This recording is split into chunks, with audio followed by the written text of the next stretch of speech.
नैबे मुहूर्तआव पश्चिम दत्तपुर होननाय मोनसे गामियाव फैदों, जि गामियानाखि जोबोद गोग्लैसोनाय।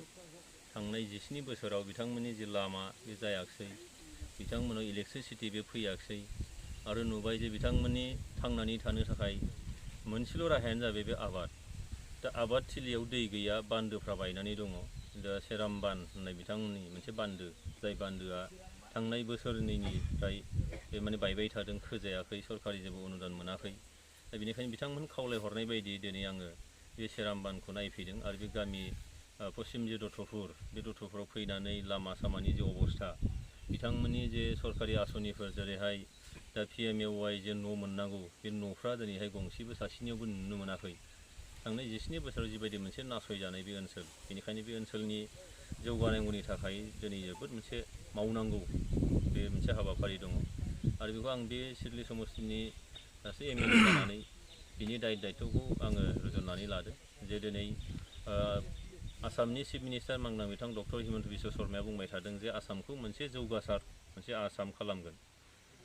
बे आसाम खालामगोनबा दिनैहाय जोंनि नैबे ओनसोलाबो जौगानांगोन। आरो दिनै प्रमद बर' बिथांनि दैदेननायाव दिनै BTR सरकार जाबाय थादों, जाय BTR सरकारा बयखौबो लोगोआव लानानै थांनायनि बाथ्रा बुंदों।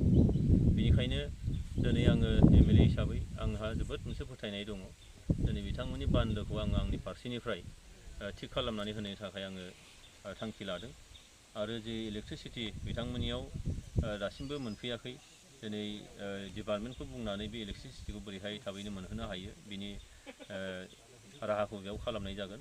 लोगोसेनो दिनै लामा, जाय लामाखौ बिथांमोना फोरमायदों जे थांनाय बाराव मोनसे सेंसन जाखाबाय होन्दोंमोन, नाथाय थाङै थुङै उनावहाय बे लामाया गुबुन मोनसे लामायाव मावहैजादों। दा बेनिखायनो नैबे लामायाबो जोबोद दरखार जादों।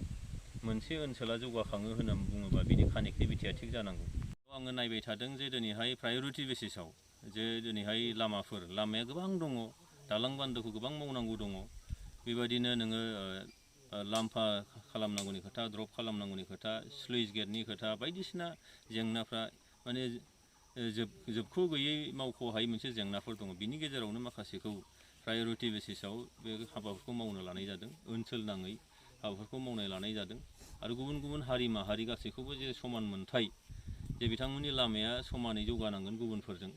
आरो बेबायदिनो बबेबा मोनसे हारिनि ओनसोला जौगाबा जानाय नङा, गासैबो हारिनिया समान मोनसे मोनथायखौ मोननांगोन। मानोना बुंनाय जादोंमोन जे UPPL दोलोनिफ्राय जे बयनिबो जानानै सरकार, जिथु बयनिबो जानानै सरकार बा सरकारि आसनिखौ मोनो। आरो बेनि थाखाय बिजों महरै आं दिनै MLA दङ बेयाव, बे आंनि जे समस्ति, बे समस्तिनि गासैबो फारफ्रोम अलराउन्ड मोनसे डेभेलपमेन्ट खालामनायनि थाखाय जि मोनसे राहाफारि, बे राहाफारिया माखासेखौ दिनै नैबे बोसोरनि गेजेरावनो मावनायनि थाखाय मोनसे बुलेट पइन्ट बायदि जों लानाय जादों। आरो बेनि उनाव माखासेखौ जोङो नेक्स्ट बोसोर बा बे नोङो जि टार्म दङ आंनि, बे टार्मनि गेजेराव जेसेबां हायो माने जों नुदों जे थांनाय 17 बोसोराव हयथ' 2 to 5% हयथ' मावजादों जानो हागौ, बाखि 95%आनो जायाखै। आंनि नैबे टार्मखिनियाव आं बेखौनो साननानै लादों जे आङो 80-90%खौनो बे टार्म मोनसेयाव मावनानै देखायगोन। बाखि माखासेफ्रा हयथ' उननि हाबाफारियाव बे थांबाय थागोन। जानांगोन बिथांमोननि इलेक्ट्रिसिटि बेखौ मोननांगोन। बिथांमोनहा दिनै बायजो मुलुगनिफ्राय दिनैहाय इलेक्ट्रनिक्स जुगाव बिथांमोना खौरां बिजोंफोर मोन्थिनांगोन। आरो जाय TV बिथांमोनहा हयथ' नायनो मोननांगोन। बिदिनो कमिउनिकेसन जेरै मबाइल नेटवार्कफ्रा बिथांमोननाव थिग जानांगोन। अब्लासो हयथ' बायजो मुलुगनि जौगाखांनाय जि थासारिफोर आरो बिथांमोना जे सरकारि आसनि बायदियै गावसोरनि मोन्थायफोरखौ मोननांगौ जायोब्ला बैफोर बायजोनि माखासे एक्सप'जार बिथांमोना मोननांगोन।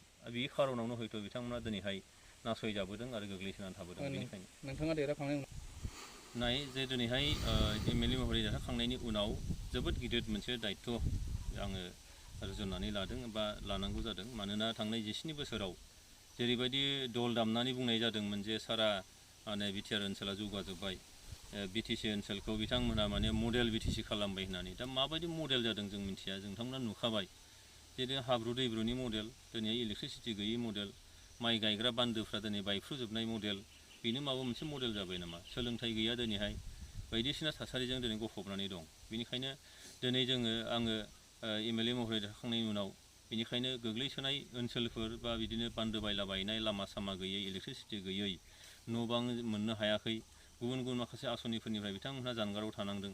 बेबायदि ओनसोलफोरखौ नायदिंनानै सरकारि भाबै जिबायदि आसनिफोरनि गेजेरजों बिथांमोनखौ मुलाम्फा मोनहोनांगौ बिनि थाखाय आंनि फारसेनिफ्राय नाजाबाय थानाय जादों आरो बे नाजानायनि मोनसे बाहागो हिसाबैनो दिनै नैबे सोनाब दत्तपुर गामियाव आं सौफैदों। सार गोबां मावजायै खामानि दङ।